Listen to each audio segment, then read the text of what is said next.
cuán firme cimiento se ha dado a la fe de Dios en su eterna palabra de amor. Con el propósito de compartir con usted las inmutables verdades de la palabra de Dios, presentamos A través de la Biblia, un estudio detallado y sistemático de toda la Biblia que le ayudará a conocer lo que Dios ha revelado para nuestro provecho espiritual. Estos estudios bíblicos fueron diseñados y elaborados por el Dr. J. Vernon McGee, versado maestro de la Biblia, quien dedicó la mayor parte de su vida a la enseñanza clara y sencilla de la palabra de Dios. Acompáñenos, pues, mientras avanzamos en nuestro recorrido a través de la Biblia. Cuán firme cimiento la palabra de Dios.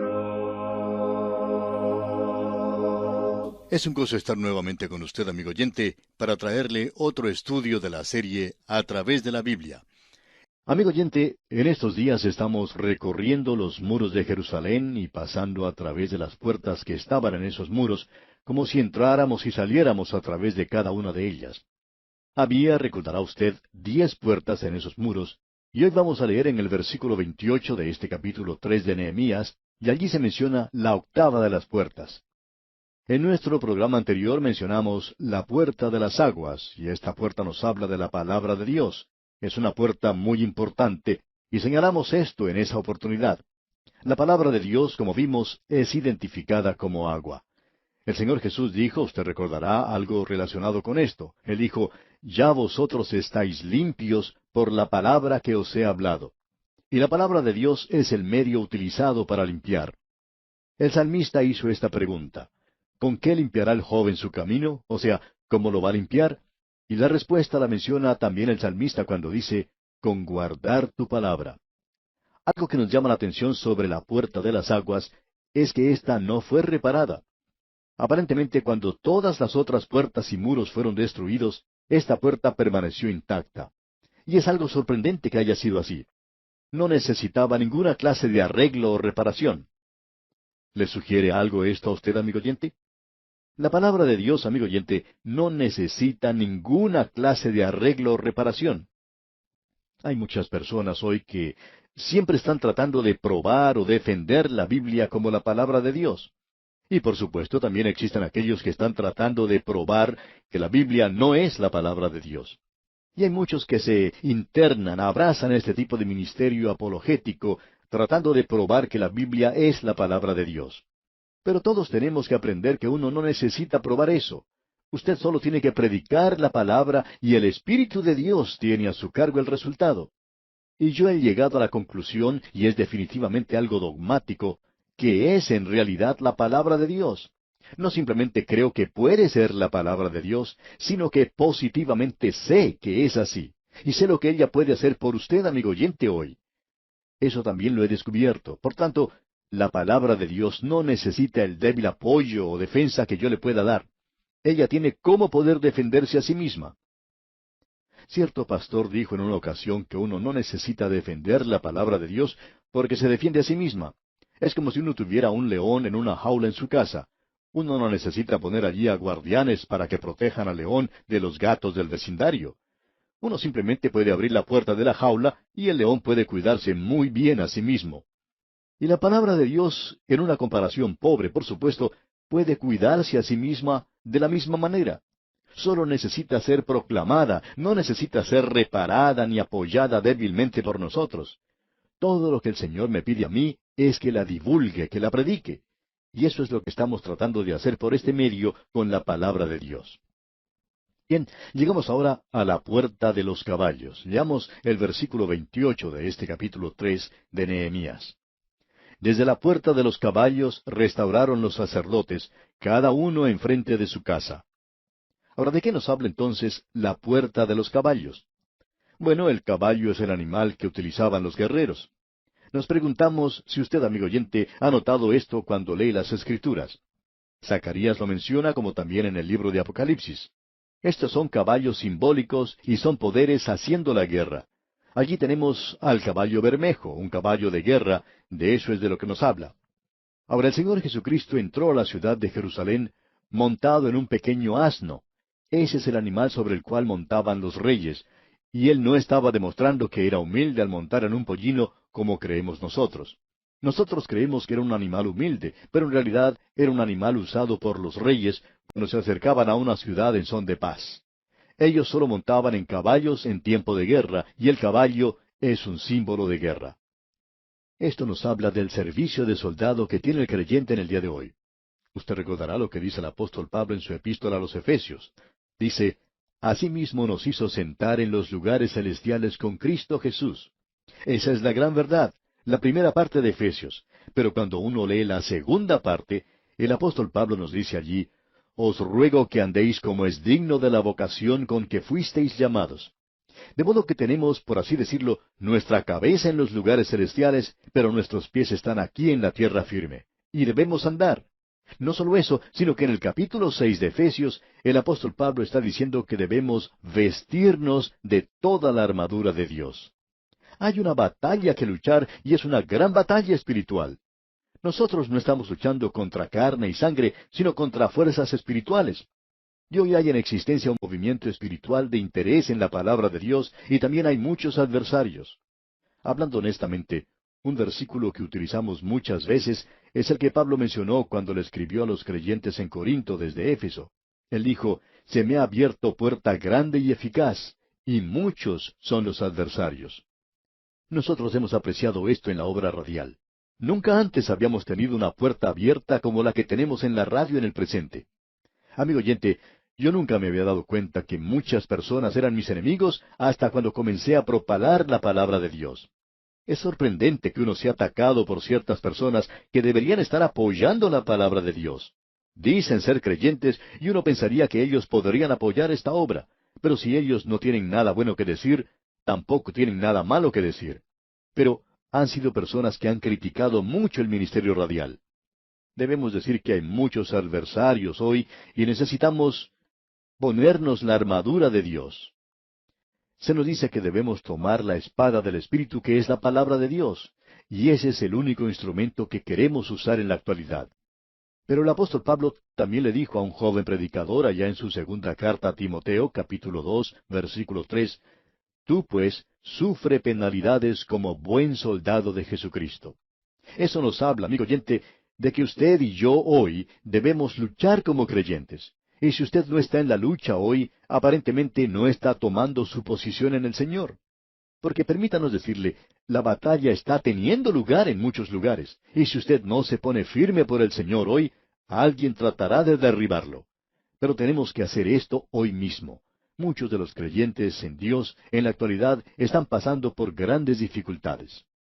Y bien, llegamos ahora a la próxima puerta, y esta se llama la puerta oriental. Y esta es una puerta que nos llena de expectación y de entusiasmo. Se nos dice en el versículo 29, Después de ellos, restauró Sadoc, hijo de Immer, enfrente de su casa, y después de él restauró Semaías, hijo de Secanías, guarda de la puerta oriental. La puerta oriental era una puerta muy interesante en esos días. Era la primera que se abría por la mañana. Esto quizá parezca un poco infantil, ya que es algo que se destaca por sí mismo. Pero esta puerta oriental estaba ubicada en el oriente, en el lado oriental de la ciudad. Ahora, la puerta oriental de Jerusalén está cerrada en el día de hoy. Muchos piensan que esta es la puerta por la cual pasará el Señor Jesucristo. Quizá lo haga, no lo sabemos. La Escritura no lo dice.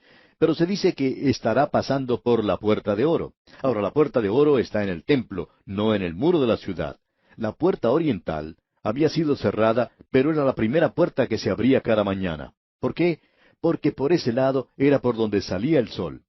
Durante toda la noche el centinela estaba recorriendo el muro, caminando de un lugar a otro, observando el horizonte.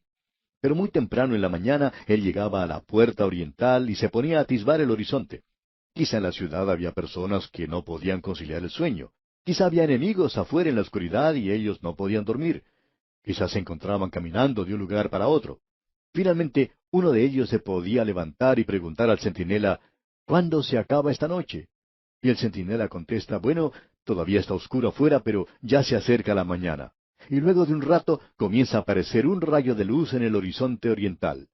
El centinela observa eso y dice, ya comienza a amanecer y puedo ver afuera que no hay ningún enemigo y que ya sale el sol. Y nos podemos imaginar cuál era el suspiro de alivio que salía de los pechos de las personas que estaban preocupadas por los peligros de la noche. Amigo oyente, todos los creyentes deberían estar reunidos en la puerta oriental porque se puede observar en estos momentos un poco de luz en el horizonte y el sol puede aparecer muy pronto. Pero antes de que aparezca el sol, la estrella de la mañana aparecerá. ¿Por qué? Bueno, allá en la primera carta del apóstol Pablo a los Tesalonicenses, capítulo 4, versículos 16 al 18, leemos, porque el Señor mismo, con voz de mando, con voz de arcángel y con trompeta de Dios, descenderá del cielo, y los muertos en Cristo resucitarán primero.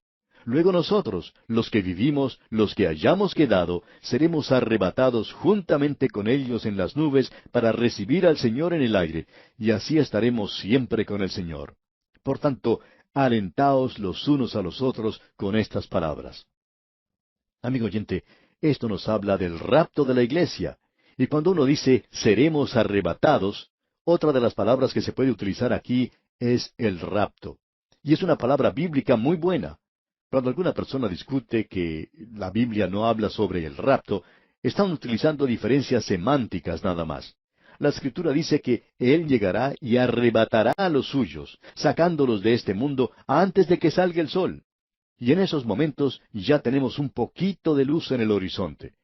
Nosotros no tenemos ninguna fecha para dar. Desafortunadamente hay personas hoy que están tratando de decir que entre esta fecha y el año 2010 el Señor llegará.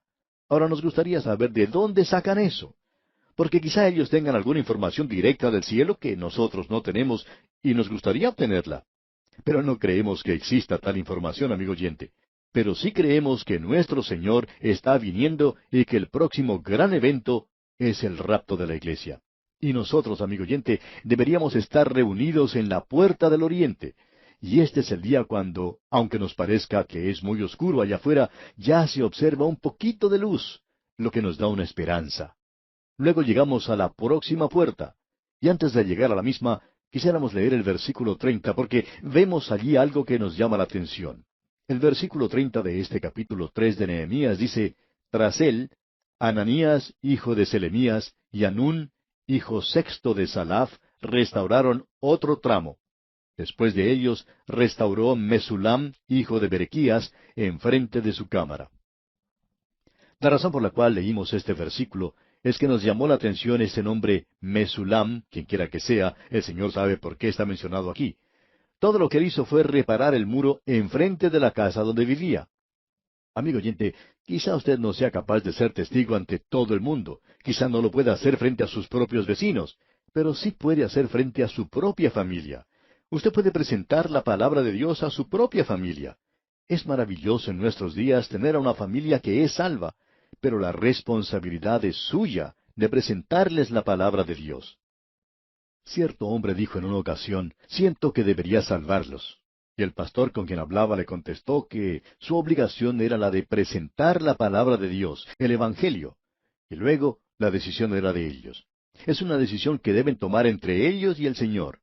Su responsabilidad era la de llevar la palabra de Dios a los suyos. De modo que este hombre Mesulam reparó el muro enfrente de su casa, y pensamos que eso era todo lo que Dios le pidió que hiciera. Y ahora sí, llegamos al versículo 31 de este capítulo 3 de Nehemías. Después de él, restauró Malquías, hijo del platero, hasta la casa de los sirvientes del templo y de los comerciantes, enfrente de la puerta del juicio y hasta la sala de la esquina. Esta era la puerta de revista o de registro. Cuando un extranjero llegaba a la ciudad, él tenía que tener una visa. Bueno, no como las que conocemos en el día de hoy, porque eso no era necesario, pero él debía detenerse en la puerta para ser registrado o apuntado. Y también era la puerta de la revista, no solo cuando llegaban los extranjeros, sino cuando llegaba de regreso el ejército que había salido a luchar en alguna batalla. Los soldados pasaban por esta puerta cuando volvían de la lucha. Aquí es donde el rey David pasó revista a sus tropas cuando regresaban. ¿Cómo los amaba él? ¿Y cómo lo amaban ellos? La mayoría de ellos gustosamente hubiera entregado su vida por su rey. Cuando ellos llegaban cansados y heridos de la lucha, encontraban a su rey en la puerta para darles la bienvenida y agradecerles por su lealtad y dedicación. Usted sabe que se nos dice en el día de hoy que en la ocasión en que tenga lugar el rapto de la iglesia, vamos a ser arrebatados y nos encontraremos con el Señor en el aire. Hay personas que dicen que eso va a ser algo maravilloso. Pues sí, lo es. Pero ¿sabe usted que algo más ocurrirá allí que debería ponernos inmediatamente a examinar nuestras vidas en una forma cuidadosa y sincera? Porque se nos dice en una manera muy directa que todos nosotros tenemos que aparecer ante el tribunal de Cristo. Escuche usted lo que dice el apóstol Pablo allá en su segunda carta a los Corintios, capítulo 5, versículo 10. Dice, porque es necesario que todos nosotros comparezcamos ante el tribunal de Cristo, para que cada uno reciba según lo que haya hecho mientras estaba en el cuerpo, sea bueno o sea malo. Pues bien, este no es el gran trono blanco. Este es el tribunal de Cristo, donde deben comparecer los creyentes. ¿Para qué? Para que cada uno reciba según lo que haya hecho mientras estaba en el cuerpo. Esto es para poder recibir un galardón. Aquí no se cuestiona para nada la salvación de la persona. Usted no estaría allí si no hubiera sido salvo. Y es según lo que haya hecho mientras estaba en el cuerpo, sea bueno o sea malo. Y luego el apóstol Pablo agrega, conociendo pues el temor del Señor, persuadimos a los hombres. Pablo está diciendo, yo quiero estar ocupado porque tendré que presentar un informe sobre si estoy trabajando 8 horas por día o si le estoy dando al Señor 60 segundos de cada minuto, 60 minutos de cada hora o 24 horas en cada día y los 7 días de la semana. Bajo la ley, ellos deberían dar solamente un día. Pero el Señor dice, yo lo quiero a usted y no me interesa en realidad lo que está haciendo, ya sea lavar los trastos o barrer las calles de la ciudad, lo que sea. El Señor Jesús va a observar cómo ha vivido usted aquí, y esa es la puerta del juicio. Cuando los soldados regresaban a través de esta puerta, el rey David estaba allí, y él conocía al soldado que había luchado con denuedo, él sabía lo que había hecho. Él lo llamaba aparte de las filas y le decía, yo tengo un premio, un galardón para usted. Y habrá muchos creyentes desconocidos para nosotros que serán llamados aparte de las filas en ese día, los cuales ni usted ni yo conocemos. Pensemos de las personas que son mencionadas a menudo en la actualidad, los predicadores, los misioneros, los oficiales de la iglesia, los maestros de la escuela dominical. Ahora yo pienso que ellos van a recibir una recompensa, pero pienso también que los mejores galardones irán a parar a las manos de aquellos santos desconocidos que viven una vida dedicada a Dios en estos días. Esta puerta del juicio es una puerta maravillosa.